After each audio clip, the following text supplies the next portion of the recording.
నిజంగా అసలు ఆడవాళ్ళకి ఏది అంత ఈజీగా పాడేయాలంటే మనసు ఒప్పదు. ఇంకా చేతులు కూడా రావు పడేయాలంటే. అమ్మో ఇంత వేస్ట్ చేయడమా, ఎందుకు దీన్ని ఎలాగో వేరేది ఏదైనా వేస్తే తినేస్తే అయిపోతుంది కదా అని ఆలోచిస్తారు అసలు. అంతే కదా, ఈ మొత్తం ఖరాబ్ అయితే లేదంటే ఇంకా అది మనకి యూజ్ అవ్వదు అనే సిచ్యువేషన్లో మాత్రమే పడేస్తాం. ఇంకా లేదంటే దాన్ని ఎలాగో అలాగా యూజ్ చేయాలని అయితే శత విధాలుగా ఆలోచిస్తూ ఉంటాం కదా, దీన్ని ఏం చేయాలి అని ఆలోచిస్తాం.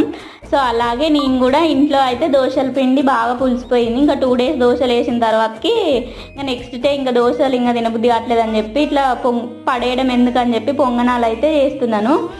కోసేపు ఎక్కువ ఉంచితేనేమో ఆ కలర్ వచ్చేసినాయి. సరే అవి బాగా కలర్ వచ్చేసినాయి కదా అని చెప్పేసి నెక్స్ట్ తొందర తీద్దామంటే ఇంక ఇవేమో ఇట్లా అయిపోయినాయి. ఇక మొత్తానికి అయితే ఎట్లనో అట్లా తిన్నాం, వేస్ట్ అయితే చేయలేదు. మీరు కూడా అంతే ఆలోచిస్తారా? కామెంట్ చేయండి. ఛానల్ని సబ్స్క్రైబ్ చేసుకోండి.